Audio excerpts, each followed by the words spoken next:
del libro Introducción a la Psicología Social, un libro que es una coedición de la Universidad Autónoma Metropolitana y de Miguel Ángel Porrúa. En la mesa me acompañan el maestro Ricardo, el maestro Juan Soto, el doctor Jorge Mendoza y el doctor Pablo Fernández. Bueno, Juan también es doctor. Total. A veces. A veces. Bueno, perdón por el retraso, pero fue causa de esta cuestión del simulacro. Vamos a dar lectura a una breve semblanza curricular del doctor Jorge Mendoza. Jorge Mendoza es profesor titular de tiempo completo en la licenciatura en Psicología Educativa de la Universidad Pedagógica Nacional. Tiene licenciatura y maestría en Psicología Social en la Facultad de Psicología de la UNAM y un doctorado en Ciencias Sociales por la Universidad Autónoma Metropolitana Xochimilco. Pertenece al Sistema Nacional de Investigadores. Ha coordinado los siguientes libros: Significados colectivos, procesos y reflexión teórica, publicado en el 2001 y editado por el Instituto Tecnológico de Estudios Superiores Monterrey. Enfoques contemporáneos de la psicología social en México, de su génesis a la Cyber Psychology.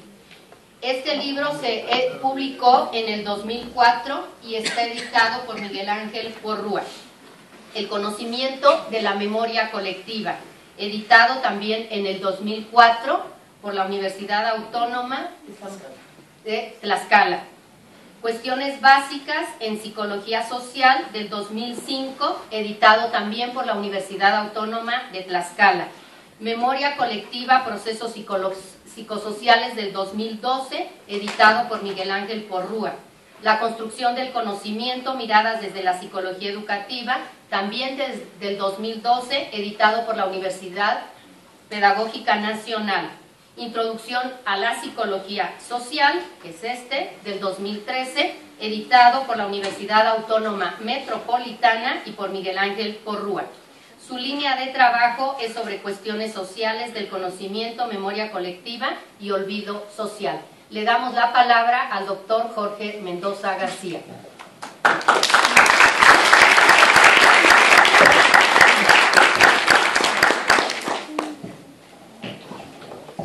Muchas gracias. De verdad, cada vez que regreso a la Facultad de Psicología a mi casa, literalmente, porque incluso aquí dormí, en aquella huelga del 99, aquí me tocó dormir también a mí. Cada vez que regreso siento mucha emoción, más o menos en la garganta.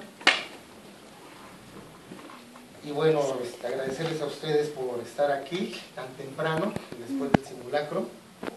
Esperemos que esto no sea un simulacro. Agradecerle a Ricardo la amabilidad que ha tenido con nosotros de organizar esta presentación de este libro.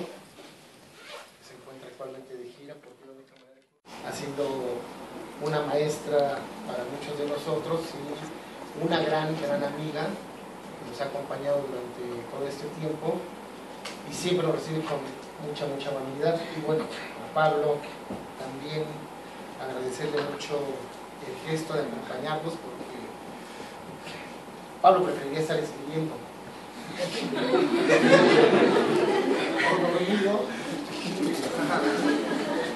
pero creo que hay un poco de aprecio por nosotros y no suele decirnos que no a algunas cosas.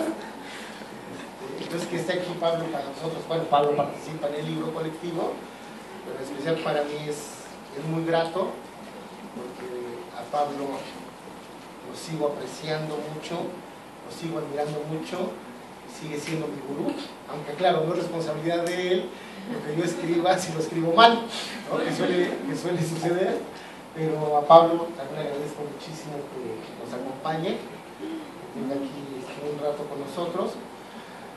Y Pablo también fue de los impulsores de ese seminario que nos auspició teóricamente, nos brindó algunos textos, nos conectó en aquel entonces con algunos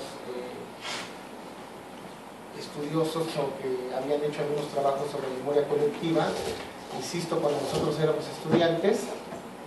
Y bueno, muchas gracias, Pablo, por seguir creyendo en algunas cosas de nosotros. Y bueno, a Juan no le doy las gracias. No sé por qué. Pero... no, Juan no, con Juan nos vamos a aventar unas cervezas. Están invitados, por supuesto. Bueno, coordenadas, ahorita les sigo las coordenadas. Seguramente en Coyoacán hay muy cerca. Bueno, rápidamente les quiero comentar que este libro, que es un libro colectivo, es un libro que tiene 14 autores, 16 capítulos, 404 páginas, y son autores de 6 instituciones distintas que participan en el libro, autores de la UNAM, de la UAM Iztapalapa, Coajimalpa, gente del ITESO, de la Universidad de Guadalajara, y por ahí se nos coló alguien del TEC de Monterrey.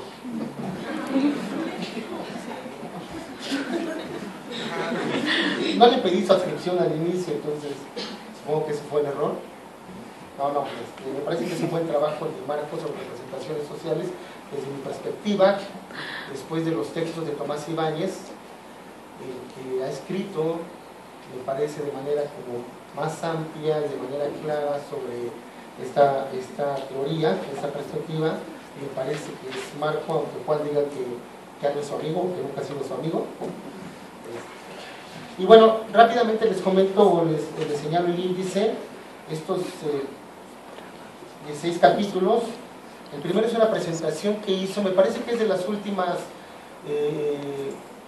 escrituras o el último trabajo, o penúltimo, quizá Pablo sepa más porque lo hubo por allá, pero es, me parece que de los últimos textos de Michel Roquet antes de morir. De hecho, debió haber aparecido en el libro con una nota a pie diciendo que poco antes de su muerte, Roquet hizo la presentación de este libro junto con Juan Lajones Romero, de la UAM Iztapalapa. Hay un texto introductorio que se llama Breves antecedentes de la psicología social, de una perspectiva de la psicología social, porque evidentemente que es un libro de una trayectoria, de una composición y de una visión que no es la visión dominante como está la visión, por ejemplo, en los manuales de Monroe Hill. Eso, supongo que los comentaristas van a señalar algo al respecto. Segundo capítulo es el de grupos, de Salvador Arciga, por aquí estuvo también dando clases, profesor de la UAM Iztapalapa. El siguiente capítulo es el de socialización, de Octavio Nateras, que actualmente es el rector de la UAM Iztapalapa. El siguiente, relaciones intergrupales, para mí es uno de los temas un poco olvidados en psicología social. Henry Tagfel por ahí escribió algunos textos. Aquí la maestra Luzma Javiedes tradujo algunos materiales que no sé si se sigan consiguiendo esos proyectos con relaciones intergrupales. Muy buen material que tradujo. Bueno, aquí está un texto introductorio de Josué Tinoco, que también es profesor de la UAM Iztapalapa. Un texto de influencia social de mi autoría, el de representaciones sociales de Marco Antonio González, que insisto, me parece que es uno de los mejores textos de representaciones sociales. Hay otro por ahí en la teoría digital de Martín Mora, que actualmente se encuentra en Barcelona. El siguiente texto es el de microsociología de Juan Soto, también de la UAM Iztapalapa y profesor de aquí de la Facultad de Psicología. El siguiente es el espacio con actividad psíquica de Pablo Fernández. El que sigue es el de memoria colectiva de Alfonso Díaz y Valentín Albarrán. Ellos participaron en el seminario de memoria colectiva allá por el 2001, egresados de aquí. El de comunicación social sigue de Angélica Bautista, que es una profesora que también da clases aquí en la Facultad de Psicología. Participación y propaganda de Manuel González, profesor de la UAM Iztapalapa. Perdón, se me olvidó decir que Rodolfo Suárez es profesor de la unidad Coajimalpa de la UAM. Olvido social, que es un texto que yo escribí, uno de cibercultura o breves coordenadas para una cultura tecnocientífica con ética hacker, de Martín Mora Martínez. Otro que sigue, el pensamiento mágico y el ámbito científico, de Juan Soto. Y por último se cierra el libro con un texto que me parece a mí algo relevante. Juan por ahí va a comentar algunas cosas porque Capello en la presentación de la UAM decía que era el texto más didáctico.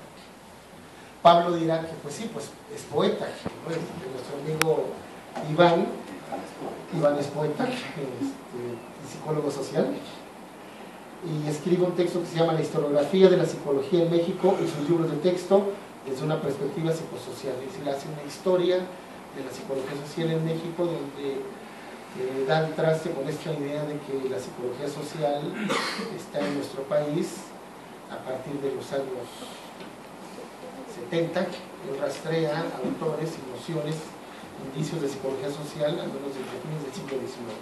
Ese es en general el índice. Es un proyecto colectivo, que es un libro que tardó más o menos 3 años en cocinarse, y aquí a lo mejor me vuelvo un poco anecdótico, pero la cuestión es por qué 3 años tarda un libro. Pues porque a veces uno convoca a gente para que escriba un texto y luego ese texto no llega. Y luego cuando hay revisiones de los dictaminadores, se solicitan a veces correcciones y las correcciones no llegan. Entonces el libro se va deteniendo, se va deteniendo, se va deteniendo.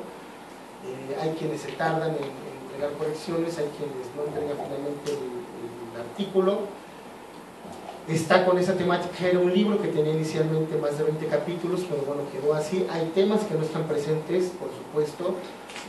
No es un libro manual de toda la historia de la psicología social. Tiene algunos conceptos, tiene algunos procesos, tiene algunas teorías, tiene algunas perspectivas, pero finalmente es una visión de un tipo de psicología social que en algunos autores se reconoce como una psicología social sociológica, en otros se reconoce como más de la tradición de la psicología colectiva, pero no es una psicología social de corte individualista, eso sí.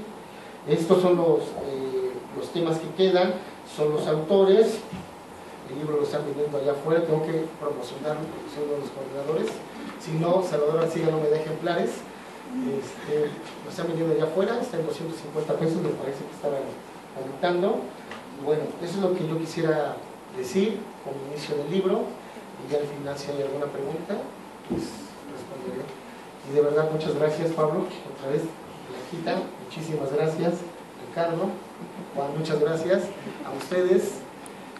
A mí me da muchísimo gusto estar en este auditorio. Tiene un honor a Psicología Social. Gracias.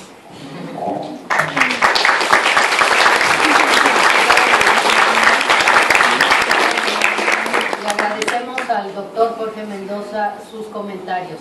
Vamos a dar una breve semblanza del doctor Juan Soto, que será nuestro siguiente presentador.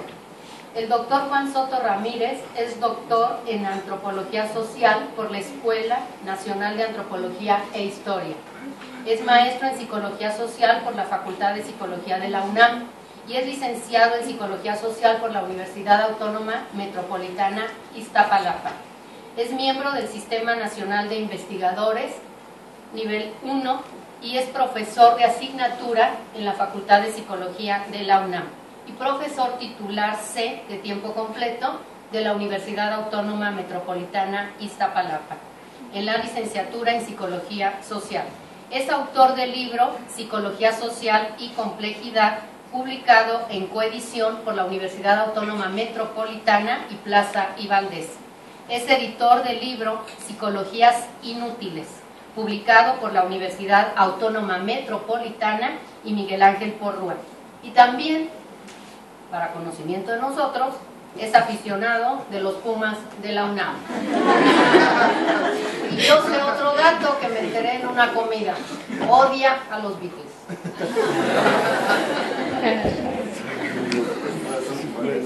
Con razón. Bueno, yo creo que Ricardo va a hacer más, les va a ofrecer más datos sobre los textos. Yo tengo aquí un textito preparado, simplemente lo voy a leer, voy a tratar de ser breve. Una definición precisa de psicología social no hay, pero lo que sí hay son dos perspectivas generales de la misma: una psicología social de corte individualista y una de corte colectivo. Y hay quienes dicen que la psicología colectiva es o va aparte. En el libro no se agota el amplio panorama de la psicología social ni de la psicología colectiva. Este libro, titulado Introducción a la Psicología Social, se ha presentado, ahora sí, en la Feria Internacional del Libro del Palacio de Minería, en la UAM Iztapalapa, en la Universidad Pedagógica Nacional y en la FE Zaragoza. Hoy toca su turno a la Facultad de Psicología de la UNAM.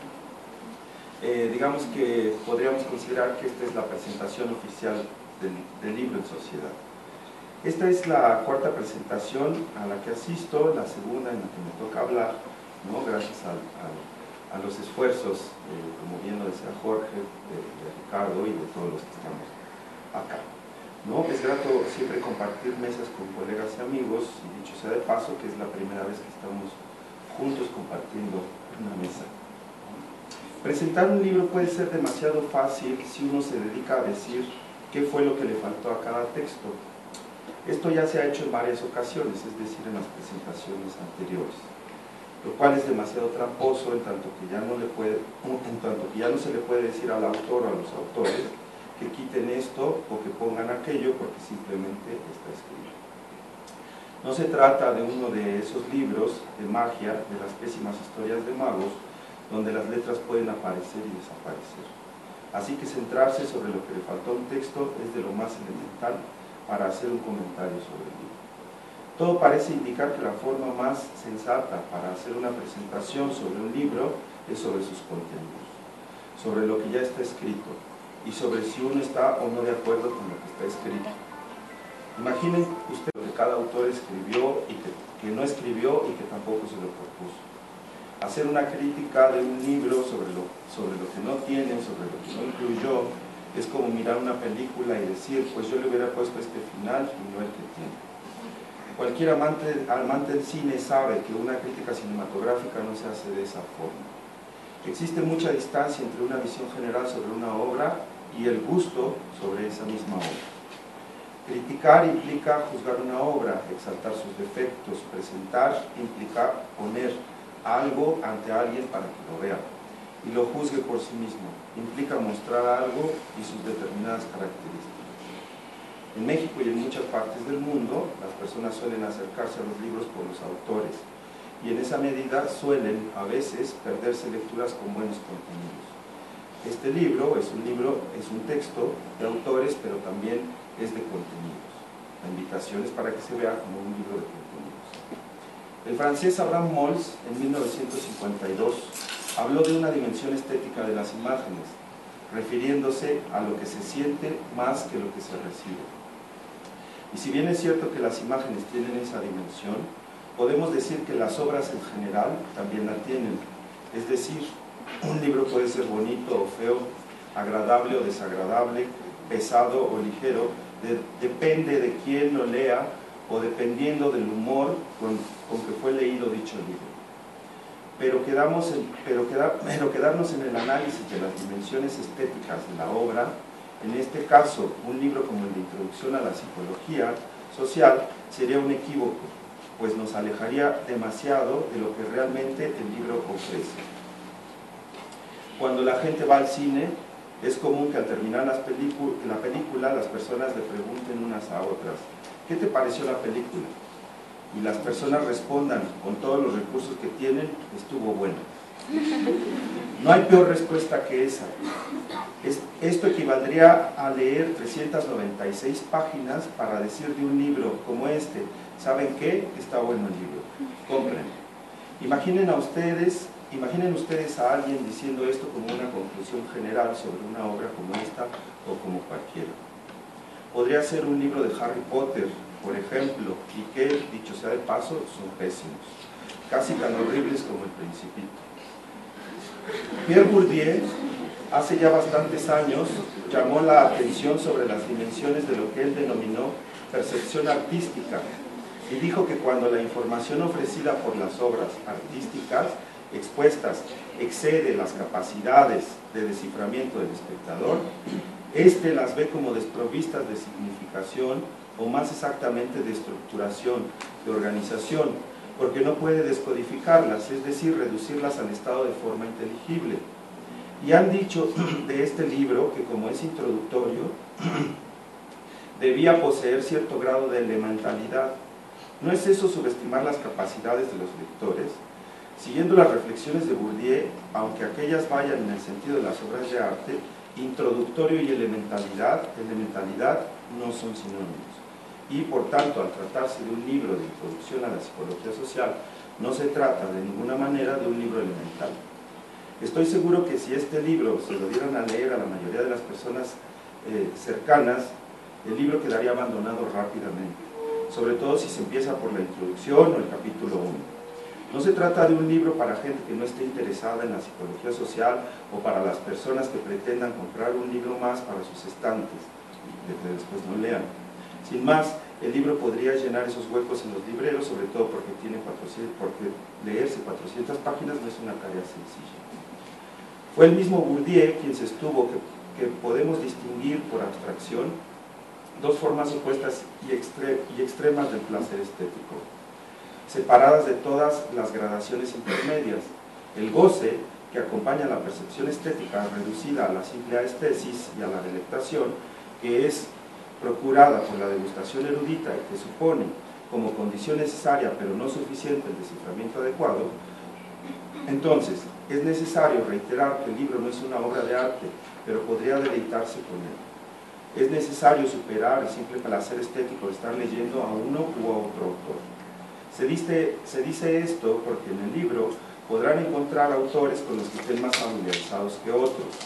Quizá algunos no los vuelvan a leer más que en este libro. Algunos autores no aparecerán en el tomo 2 que ya se está preparando, y seguramente aparecerán otros de los cuales quizás tampoco se tenga mayor referencia. El libro contiene textos fuertes y débiles, ricos y pobres, originales y triviales, bonitos y feos, y en este sentido es muy dispar. Demasiado dispar, podríamos decir. Sin lugar a dudas hay textos que podrían hacerlo dormir a uno. El libro no es omnífero en sí, pero hay textos que podrían ayudarle a dormir a uno sin mayor problema. Sin embargo, uno podría dormir a gusto. Es pertinente decir que hablar de un libro no es una tarea sencilla, debido a que lo que uno diga muchas veces corre de boca en boca como pólvora encendida, pues la comunidad de psicólogos sociales recurre demasiado al rumor como forma de comunicación. Y eso le genera a uno amistades o enemistades, o le ayuda a uno a acumular más enemistad de la que uno ya tiene. También es difícil hablar de un libro donde uno ha participado o donde hay personas que a uno le simpatizan o le simpatizaron. En este sentido, contrario a la recomendación de Umberto Eco sobre la peligrosidad de utilizar el razonamiento de la semejanza, me voy a permitir hacer alusión al libro como si fuese un disco de rock. Eso sí, sin mencionar nombres para no provocar enconos o desasosiegos. El libro agrupa a 14 autores y 15 textos, como ya lo había mencionado, sin considerar la presentación, que dicho sea de paso, no es una presentación, sino algo así como una brevísima nota introductoria que no habla del libro, sino de otras cosas, como de textos que se han escrito sobre la psicología social. Bien, piensen ustedes que tienen en sus manos una compilación de distintos estilos y géneros. Piensen ustedes que cada capítulo es una melodía y que pertenece a un grupo o a un solista. Entonces, ustedes podrán encontrar canciones clásicas, modernas e indies. Encontrarán éxitos que podrían poner en una fiesta para bailar y todos bailarían. Y también encontrarían canciones para correr a los invitados. Y claro, habría algunas canciones que fácilmente podrían preguntarse, ¿qué hacen aquí? En este sentido, el disco sería una compilación de pop, grunge, balada ranchera y cover. Nada de funk ni de metal. El disco nos presentaría grupos de fácil identificación como los Caifanes, o Tri y otros no tan conocidos por muchos como los Jai Way. Es decir, el disco contendría intérpretes y autores, unos más famosos que otros y otros bastante desconocidos. El disco también contendría canciones de poco más de un minuto y otras de más de 8. Y en este sentido sería bastante dispar. No se podría decir que uno tendría en las manos un disco bailable o uno simplemente para escuchar. Mientras lean el libro, ustedes podrán descubrir quién podría ser el Saúl Hernández, el Rubén Albarrán, el Alejandro Lora o el Tito Fuentes de la psicología social. Más allá de las comparaciones o las semejanzas, el libro de Introducción a la Psicología Social ofrece un conjunto de textos sobre diversos temas básicos para la disciplina y otros que no lo son tanto, es decir, de los cuales se podría haber prescindido. El gran acierto del libro es que todos los que están ahí son, eso sí, psicólogos sociales, y hay 3 generaciones al menos de ellos. Quizá por ello se tardó más de 3 años para que estuviese listo. Y en este sentido, fue una obra que se tardó demasiado en publicarse. No obstante, eso no le quita el mérito de estar ahí. Se trata del primer libro con un título de ese tamaño, aunque ya con anterioridad había sido publicado, más por mandato que por vocación, un extraño libro titulado Tratado de Psicología Social. Este libro, con menos recursos y más ganas y autores, seguramente alcanzará las dimensiones epistemológicas y las latitudes académicas que aquel, el Tratado de Psicología Social, no alcanzó. No se trata de un libro de cuates, aunque la mayoría lo seamos. Se trata del primer libro introductorio a la psicología social cuya manufactura, ahora sí, se puede presumir, es 100% mexicano, aunque a uno le gane lo nacionalista. Muchas disciplinas con demasiada tradición en nuestro país no tienen el suyo. Y en este sentido, a pesar de los horrores de la edición de los que adolece, seguramente quedará en la historia de nuestra disciplina. Y seguramente, si esto sigue su curso, tendrá que ser superado por alguno que tenga que elaborar esa generación de reemplazo que aún epistemológicamente hablando, y que son, o deberán ser ustedes, es casi invisible en el terreno académico. En el libro no hay jóvenes investigadores y debería habérselos. Gracias.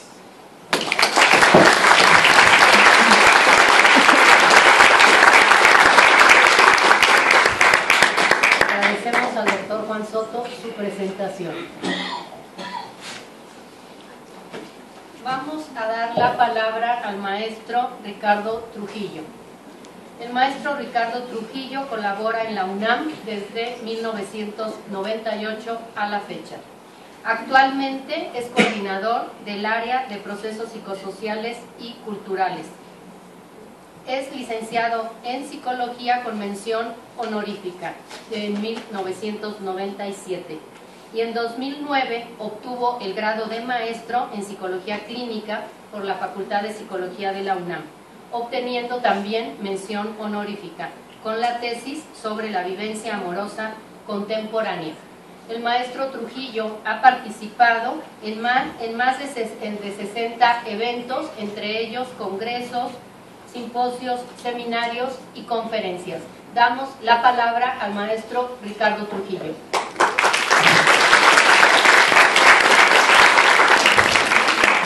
Gracias. Ya entendí por qué lo de los Beatles. Yo no puedo decir mucho porque obviamente yo soy americanista y de closet. Sí, no, y no sé por qué le voy, que es lo peor de todo. Algo me dice que le voy, pero no sé por qué. Cuando pusieron transferirles a todo el equipo, dije, bueno, a ver si también a mí me ponen transferir. Pero bueno, voy a ser breve. Estoy de acuerdo con lo que dijeron mis anteriores compañeros y obviamente con lo que va a decir Pablo. Gracias. Bueno, ese era el recurso porque como sabía que iba a haber el simulacro, dije, sí, no va a haber tiempo, entonces apenas. Y como la verdad yo sé que muchos estamos esperando a que me caiga para que hable Pablo, entonces voy a hacer lo más breve. Entonces, así, en rápido. Hay que ver aquí primero, hay una envidia de la buena y de la mala por haber sacado este libro y que la Facultad de Psicología no lo haya sacado. Nosotros en la Coordinación de Psicología Social tenemos que ponernos a trabajar también para sacar el nuestro propio. Sin embargo, este es un referente muy importante para todos nosotros. Y voy a escribir brevemente por qué. Generalmente me preguntan los alumnos, profesor, ¿cuál es el dato en psicología social? Y la pregunta es como extraña y rara, ¿no? Como que el dato. Sí, miren, en neurociencias está el potencial de acción, en educativa está las calificaciones del aula, por ejemplo en psicología clínica es el síntoma, En psicología social, ¿dónde está el dato? ¿De dónde yo puedo obtener información? Y entonces la respuesta es muy sencilla. El dato es la vida cotidiana porque es el mejor lugar donde se puede mirar y hacer crítica de lo real. Porque nada está por encima de nuestra familiaridad porque su significación delimita las referencias a mi mundo y mis universos. En el espacio básico para desnaturalizar lo natural, como diría Barthes, o como Blondet lo afirma, es donde la cultura, como un cuerpo, y el cuerpo como sistema interpretativo, representan mutuamente los fenómenos que definen la interpretación y el ser. Por lo tanto, si el dato es la vida cotidiana, el psicólogo social enfrenta un reto particular, está expuesto a confrontar la realidad. Tiene que hablar sobre violencia, sobre amor, sobre inseguridad, sobre lo que ustedes quieran, podemos hablar que sean cuestiones humanas. A diferencia de otras disciplinas o profesiones o áreas que uno pues, puede hacerse medio sonso, ¿no? Porque va a hablar con ratas, va a trabajar con ratas, no hay problemas así directamente humanos. Y entonces, como le dice Daniel Guerrer, que así lo dijo, y lo estoy citando, en la Facultad de Psicología se ratifica al sujeto, pero de ratificación no, sino de rata. Entonces, desde la comprensión y la intervención, que son los dos procesos fundamentales, dada la complejidad de una sociedad tan irónica como la actual, es una sociedad inédita en la historia de la humanidad. Ha habido muchas culturas, por ejemplo, bollantes, plenas de recursos, pero no como la particular, donde se verifica la lógica del cinismo, si lo pensamos desde CISEC. ¿Y cómo dar cuenta de esta sociedad desde la introducción a la psicología social a partir de este libro? Nos toma de la mano para ir usando, y ahorita la metáfora de Pablo, que en este caso, ahorita mismo le solicito licencia para que todo lo que yo diga, estoy de acuerdo en que él ya lo dijo, y finalmente es alguien que admiro tanto, hasta el plagio.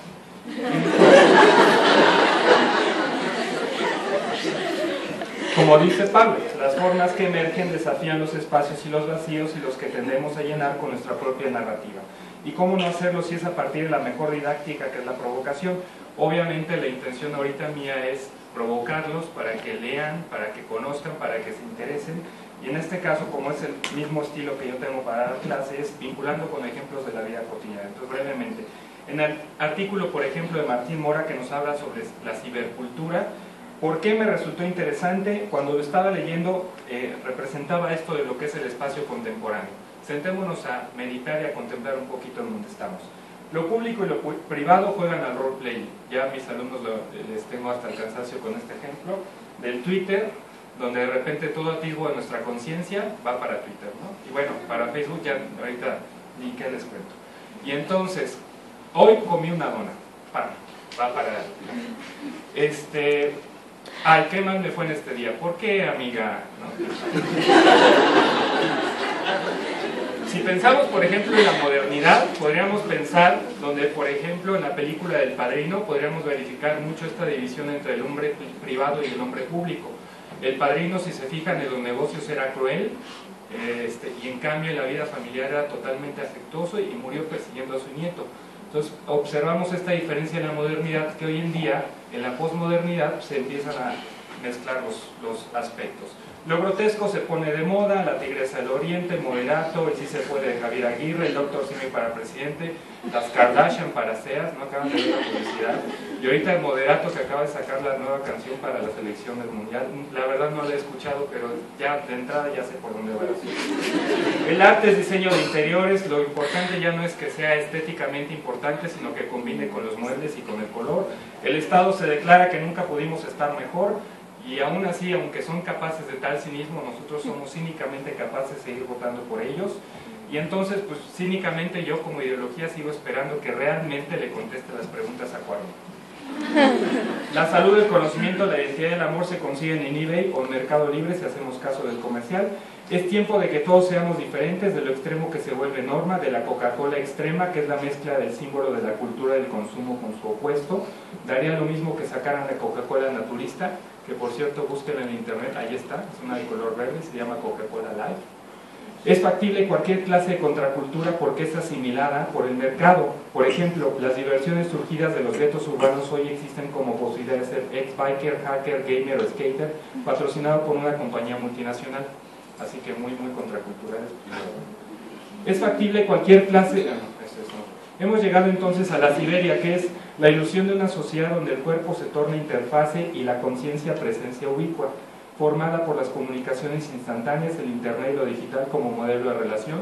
Ahí está la película con el vampiro, no muy masculino, Robert Pattinson, de Cosmópolis. El libro es mucho mejor de Delilo, se lo recomiendo, pero básicamente maneja esa hipótesis. En este nuevo universo de identidades paralelas puede ser una persona sin ninguna virtud real, pero dentro del cibermundo puede tener un alter ego admirado y exitoso. Los hackers, los crackers, losers, newbies se erigen como una nueva sociedad de castas a la que el mundo real es indiferente y la tangibilidad entonces se vuelve fugaz sin forma virtual.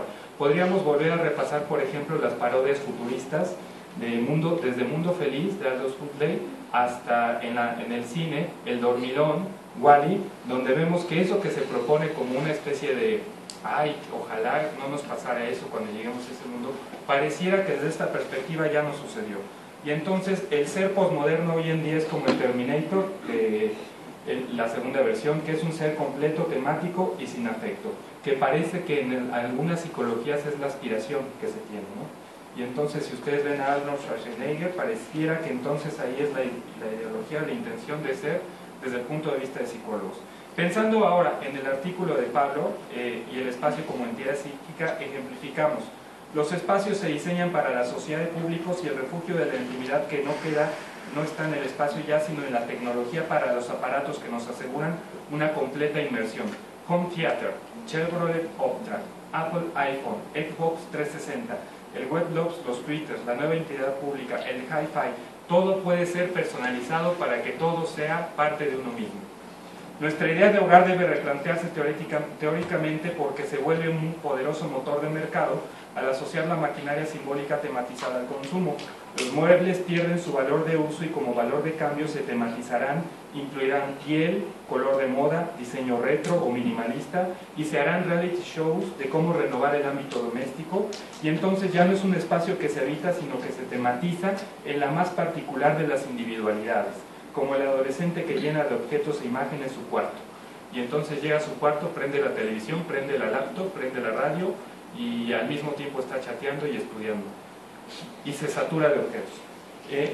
Ahora, entrando al artículo de Juan Soto, para los que lo lean van a entender esto que estoy diciendo, me quedé un poco esperando la versión de qué pasó con las niñas de Chalco, la verdadera de toda la real, pero su reflexión sobre el pensamiento mágico me lleva a considerar la ciencia y la enseñanza que se ha convertido en una máquina neutralizada por la apatía escolar, como nos diría Lipovetsky. La estructura académica actual utiliza la lógica modernista basada en el razonamiento, la figura del profesor y la división del conocimiento. Conforme la lógica del capital se fue imponiendo, la lógica académica se modificó para ajustarse a un no maestro, usando un poco el ejercicio de Margaret de los no lugares, porque entonces se vuelve virtual, que se enfrenta a un alumno que no está interesado en conocer, sino en recibir digeridas las instrucciones para aplicarlas en el ámbito laboral. Es la powerpointización de la educación, como la didáctica actual. Dado que ya no se atiende a argumentaciones largas o discursivas, se prefiere la imagen y el video como mostración del saber. Y el saber será producido para ser vendido e intercambiado, y este consumo de conciencia se vuelve en la nueva bulimia. Y entonces lo traducimos que es peor aún en un no saber. Pensando en el artículo de Salvador Arcila sobre la psicología de los pueblos, recuerdo la estrategia que desde el capital se hace como forma para mercantilizar la cultura. Esto se le conoce como pueblos mágicos, desapareciéndola pero a la vez haciéndola accesible al turismo. No de entrada no les llama la atención porque en cuanto llega un puente, una vacación, todo el mundo como que tiene ansia de irse a un pueblo mágico, a Acapulco, a Cuernavaca, a visitar, como a turistear, porque si no como que siente que la vida la está perdiendo.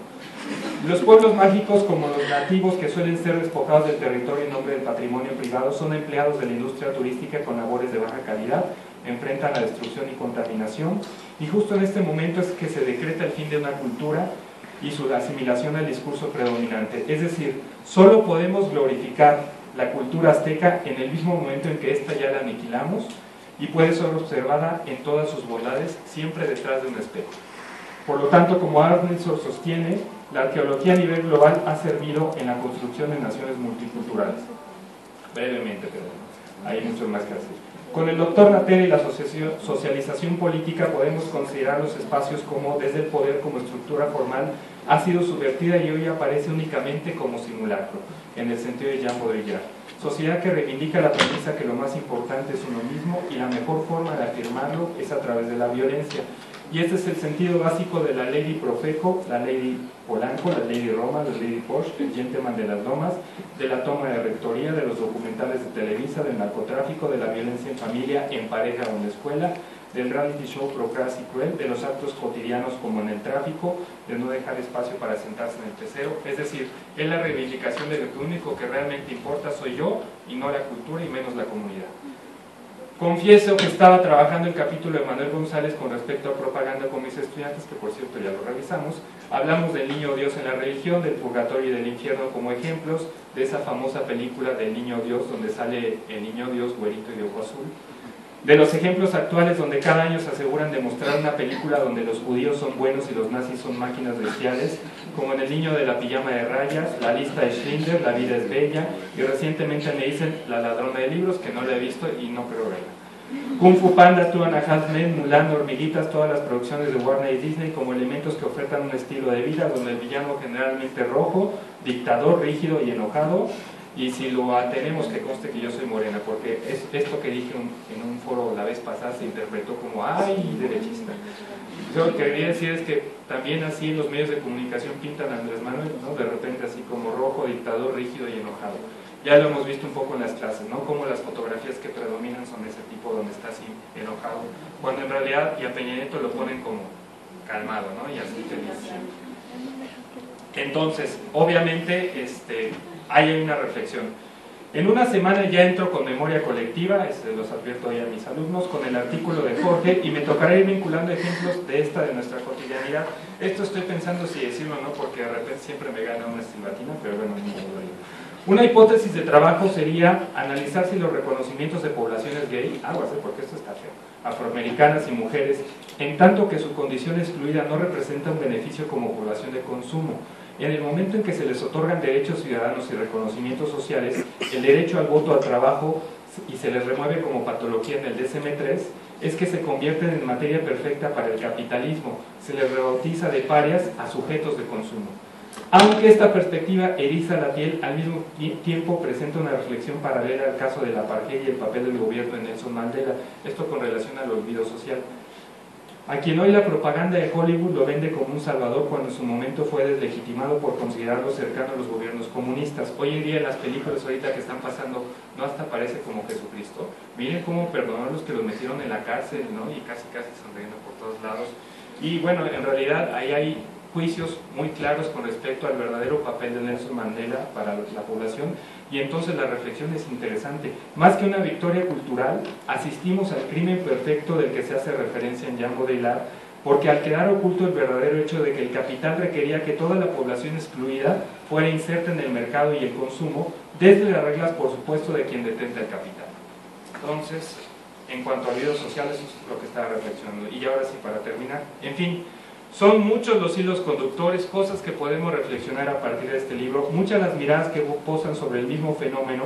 Por eso nos permite este libro que tengamos un poco de esta envidia de la buena y de la mala, porque como coordinador de Psicología Social de la UNAM, querría haber hecho primero uno nosotros desde acá, pero a la vez sirve como un primer punto de contacto con el académico y con aquel que quiere saber más, porque la sociedad que tiene, y eso yo se los he dicho, quien quiere estudiar Psicología Social es porque la sociedad que tiene le duele, le convoca, le reclama. Si no, no vayan a estudiar Psicología Social, hay muchas otras áreas interesantes.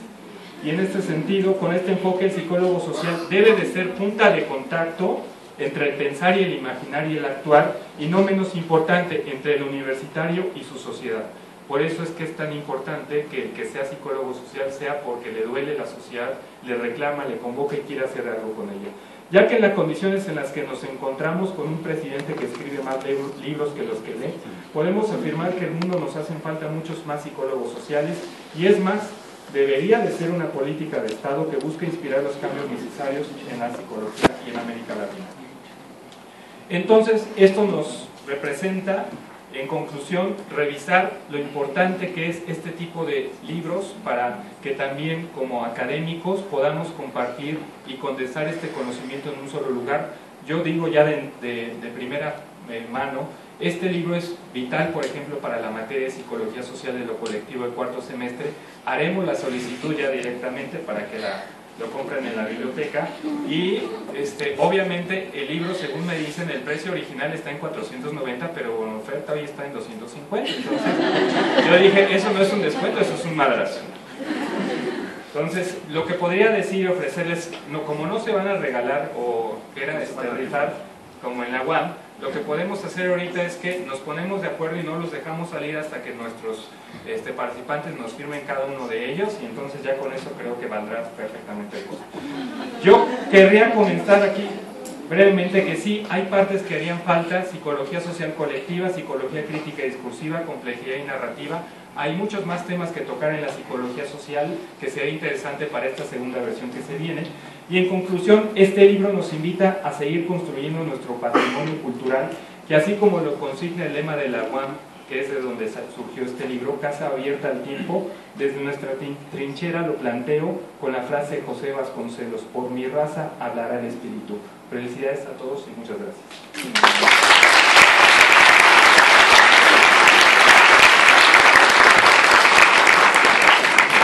Agradecemos la presentación del maestro Ricardo Trujillo. Vamos a dar la palabra ahora al doctor Pablo Fernández. El doctor Pablo Fernández Crisler es doctor en Ciencias Sociales por el Colegio de Michoacán. Realizó su estancia postdoctoral en la Escuela de Altos Estudios de Ciencias Sociales en París. Es investigador visitante en la Universidad, fue investigador visitante en la Universidad Autónoma de Barcelona de 2003 a 2004 e investigador invitado en la Universidad de París, Descartes, en 2010. Es profesor titular de la Facultad de Psicología de la Universidad Nacional Autónoma de México. Entre sus obras destacan La afectividad colectiva de Taurus, 1999, que por cierto le vamos a decir que por favor la coediten o la editen porque está agotada. La sociedad mental, en 2004. La velocidad de las bicicletas, de 2005. El concepto de psicología colectiva, de 2006. Y la forma de los miércoles, de 2009. Es colaborador de la sección cultural del periódico El Financiero. Damos la bienvenida y la palabra al doctor Fernández.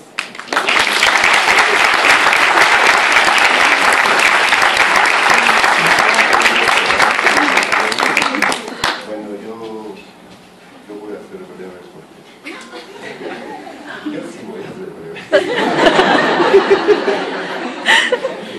Porque todavía estoy encandilado con los chalequitos naranja tan discretos que todavía no funcionan. Quiero inmensos. Bueno.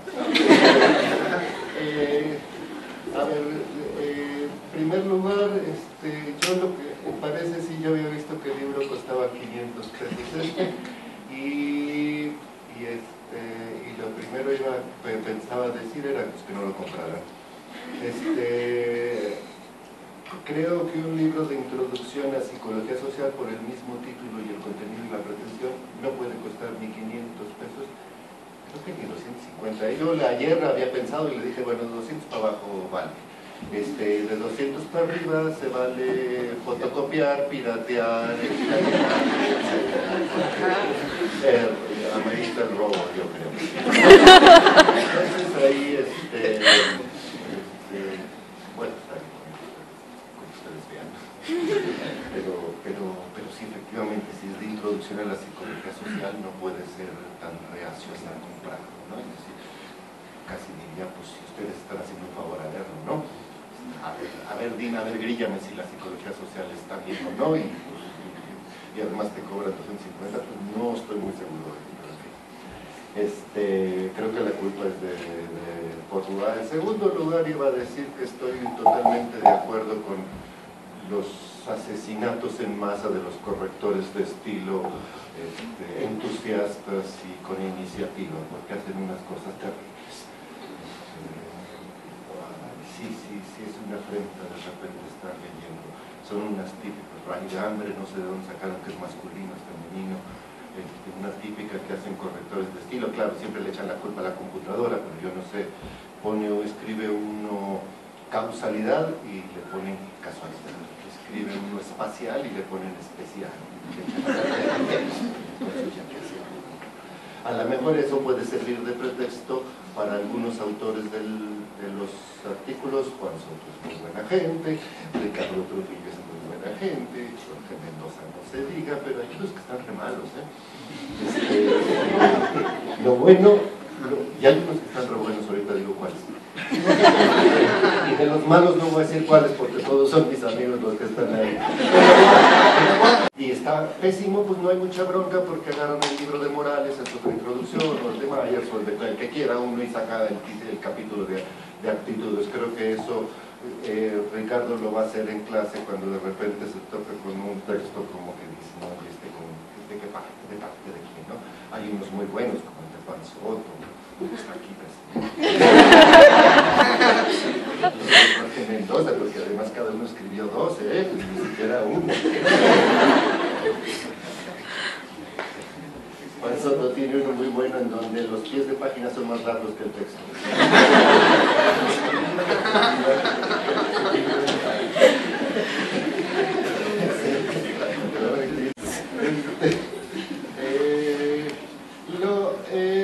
Por ahí un alumno que por ahí está, Juan, me dijo el otro día que no pensaba ni comprar el libro ni venir a la presentación porque pues, se le ocurría que el libro iba a ser otra introducción a la psicología social como tantos que hay por ahí, que son verdaderamente somníferos.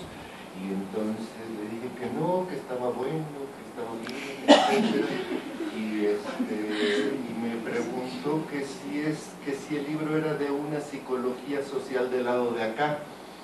No entendí mucho qué quería decir, si de esta corriente, de los amigos, de este edificio, de algo por el estilo, no estaba muy seguro qué quería decir una psicología social del lado de acá, pero efectivamente, ciertamente es eso, traté de definir más o menos qué significa eso. Creo que la característica que tendría este libro de este lado de acá con respecto a, y la diferencia con respecto a múltiples 25, 50, 75 libros que se llaman Introducción a la Psicología Social, hay una característica entre dos psicologías sociales que de verdad no tienen casi nada en común. Tiene más en común de repente una psicología social con la historia y otra psicología social con la biología. Entonces no tiene mucho que ver. Creo que la característica que tendría en común esta psicología social del lado de acá, por lo tanto, este libro, sería lo que Peirce y Juan Soto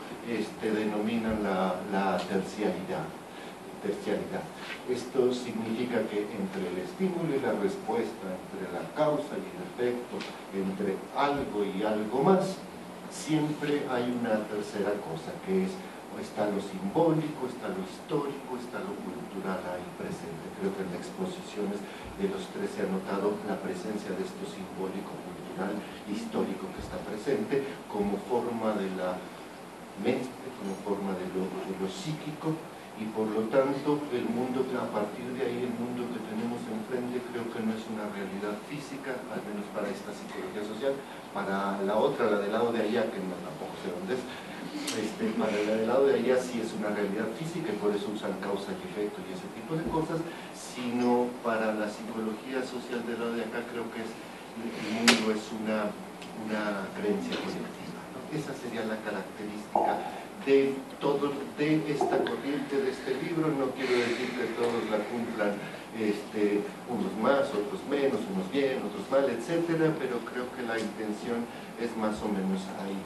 Y cuando me dejó de tarea Jorgito, que es tan amable de presentar este libro, lo que pensé hacer como tarea era efectivamente, porque como dijo Juan, el título es soberbio, es grande, es decir, presentar una introducción a la psicología social. Ay, órale, ¿no? Pues yo les voy a decir que la psicología social está chido, ¿no? A ver si verdaderamente era eso o una mera compilación en donde no se les ocurrió otro título que ese. Creo que la conclusión, después ver capítulos, ver autores, no me los leí todos porque ya los tengo bastante leídos a muchos, sí sí es un texto de psicología social y creo que tiene las características de la historia de la psicología social en México, de la historia de la psicología social del lado de acá, en México más o menos, muy características. Creo que le pondría yo, a ver si puedo describir rápido más o menos el libro y la gente que lo escribe. Entrada, aparecen, yo creo que hay dos generaciones en psicología social, más o menos, y aparece la influencia de la primera generación. Por ejemplo, hay textos capítulos sobre influencia social, capítulos sobre representación social, y entonces ahí se ve la mano o la presencia de los que fueron alumnos de Moscovici, que ya los alumnos de Moscovici, concretamente Tere Acosta, Javier Uribe y Jorge del Valle, creo que son más o menos. Entonces hicieron su labor los misioneros de Moscovici, perdón, los discípulos de Moscovici hicieron muy bien su labor. Este libro, creo que la generación, son dos generaciones, creo que la generación anterior no hizo mayor cosa más que docencia, más o menos, y en cambio a mí me sorprende, me gustó, etcétera. Esta generación, la de los que hacen este libro, denominados por alguien los New Age, los New Age,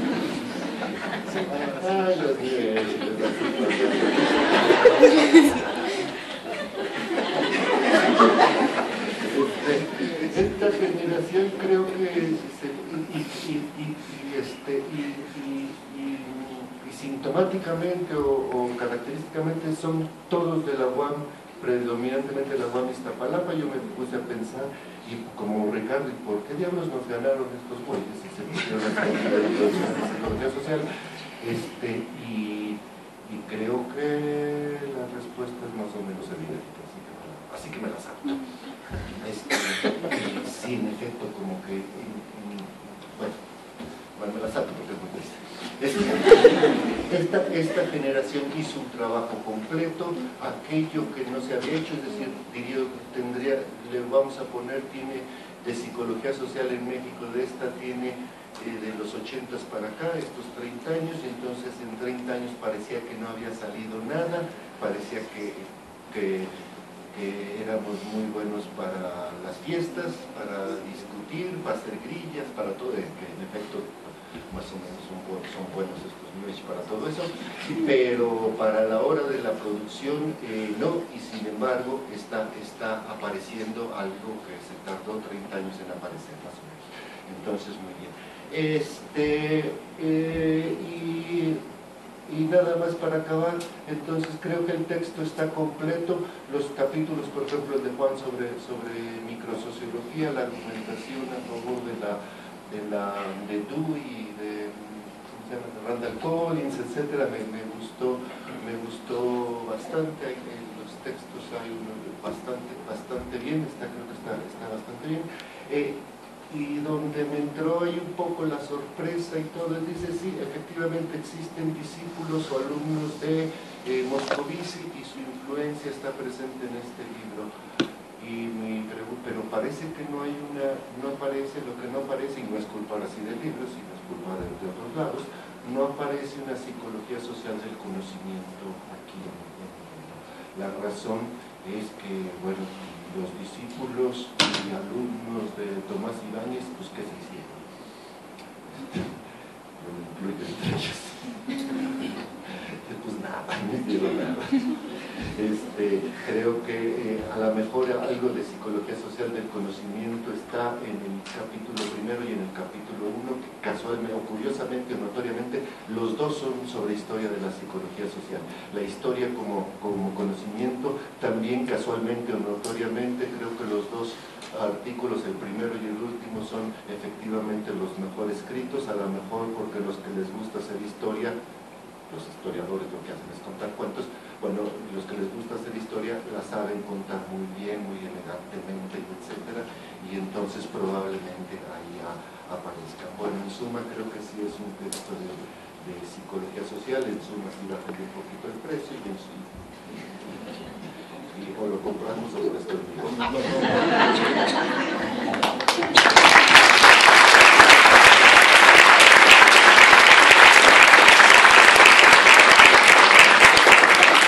Agradecemos al doctor Fernández su presentación. No sé si alguien de ustedes quiere hacer algún comentario, alguna pregunta, alguna intervención. Sí, compañero. Disculpe, sé que el doctor nos contestó, pero quería saber si este libro es accesible para todas las personas que no estamos directamente involucradas en el ámbito de la psicología social, pero que sí queremos saber más de la psicología social. O tenemos que ya tener un bagaje cultural sobre esta área para irnos involucrando en los temas del libro. No a conceptos o visiones ingenias de la psicología social y algunas nuevas, por ejemplo la ciberpsicología. Es introductorio porque es como una especie de ABC, que es un poco lo que se les solicitó a los autores, que ir en el ABC de las categorías o las perspectivas, y sobre todo no es porque se esté presentando aquí, pero estuvo pensado para estudiantes de psicología social y de psicología educativa. Los que finalmente tienen algún vínculo con la psicología social. Entonces sí es accesible, me parece que sí está. A veces no juega mucho a favor el escrito, en el sentido del estilo que es muy pesado, ¿no? No todos tienen una pluma ligera como Pablo, o como Iván, o como Rodolfo, para que a uno se le haga accesible lo que está leyendo. Pero creo que sí te permite una visión introductoria y no requieres ser psicólogo social, si nos ha interesado en el campo de la psicología social, para que pueda vislumbrarse más o menos, comprenderse lo que está aquí. Gracias. No sé si alguien más tenga algún comentario, alguna pregunta. Sí. Yo entiendo, como decía, que no hay un concepto como tal sobre qué es la psicología social, pero me gustaría saber para ustedes qué es.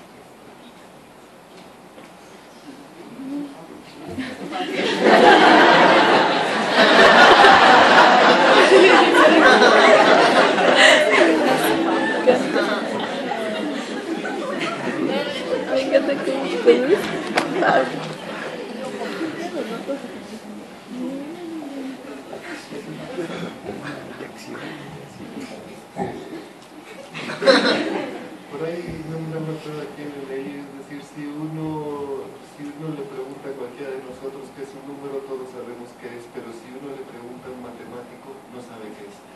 Creo que pasa eso más o menos con la psicología social. De repente me da por decir que es un género literario, lo cual es muy bueno para la psicología social, porque a veces me da por decir que es una porquería. Es muy bueno para mí porque me puedo dedicar a otras cosas. Creo que a veces creo que uno no sabría. A mí a veces me da impresión que es la presencia de esto que mencioné, esto simbólico que está ahí presente, que hace que la realidad sea una creencia y no otra cosa. La definición que les doy a mis alumnos en la primera clase es más o menos que la psicología social es aquella que considera que la sociedad es una entidad psíquica, es decir, que es una mente tal cual y que por lo tanto siente y piensa. Y entonces de lo que se trata es de argumentar cómo le hace para sentir a pensar y averiguar qué es lo que siente y qué piensa, más o menos. Esa es la que yo medio me pongo, pero luego ni me la creo ni visto. Así que le paso el micrófono blanco. No, tuvimos un acuerdo en la FE Zaragoza, Juan y yo, en la presentación del libro hace un par de semanas, 3 semanas, y quedamos que las preguntas difíciles las contestaba él, porque yo nada más contestaba las fáciles. ¿Como un acuerdo?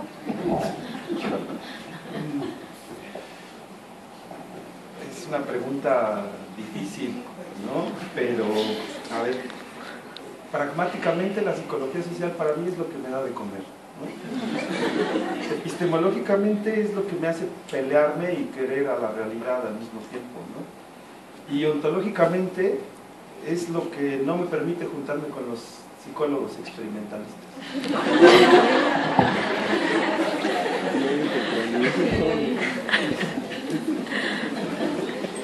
Obviamente, sí, hay que hacer una reflexión ontológica, epistemológica, asumir una posición de sujeto que te permita definir una mirada y a partir de ahí decir si esto es psicología social o no. Como yo lo decía en clase, muchos de los problemas que tenemos cuando damos la materia de psicología social es la creencia de que cuando hablamos de psicología social tiene que ser de muchas personas, y la clínica le corresponde al individuo, ¿no? Y entonces cuando empiezas a hablar de patologías de una sola persona es clínica, pero ya cuando es psicosis colectiva, allá van los psicólogos sociales.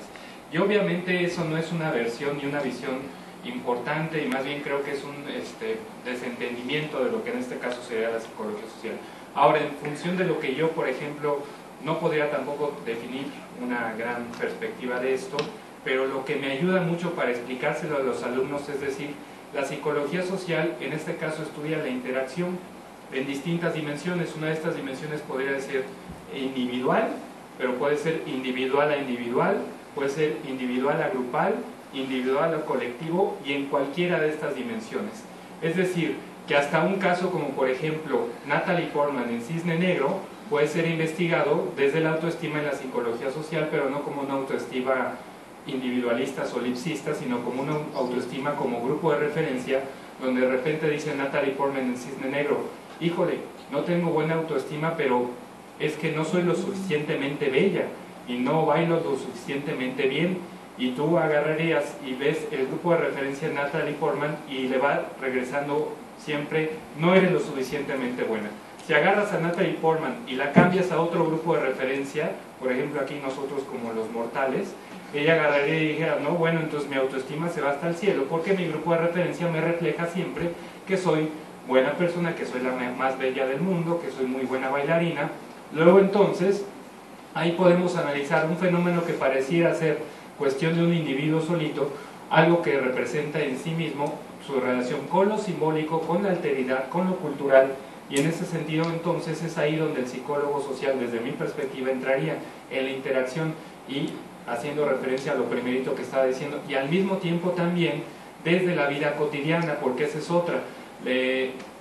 Desde el proyecto metafísico Sócrates, Aristóteles y Platón, nos dice Nietzsche, hay oscurantismo y hasta yo empezamos otra vez a ver la luz, en el sentido de que se hacía mucho una investigación desligada de lo humano, desligada del proyecto de vida del ser humano, y en este sentido siempre hablábamos como psicólogos, bueno, cualquier profesionista, desde su torre de marfil, y obviamente hablábamos de cosas que en realidad la vida cotidiana no nos pasaba.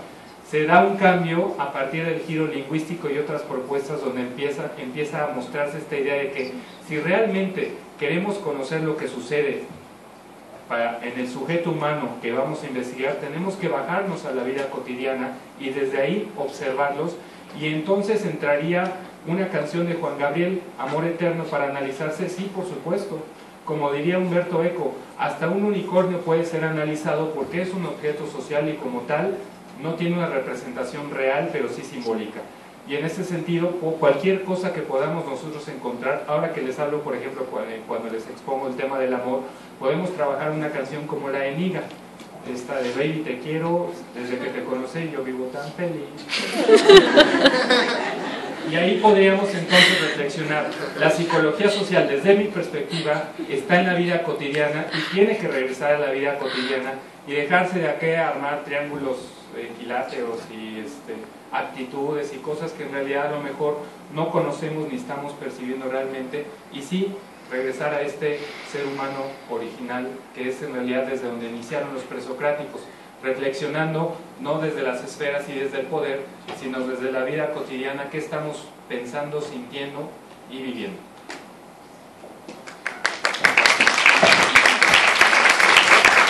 Gracias. No sé si tengan algún otro comentario. Si no, les agradecemos mucho su presencia y los invitamos a leer el material. Gracias.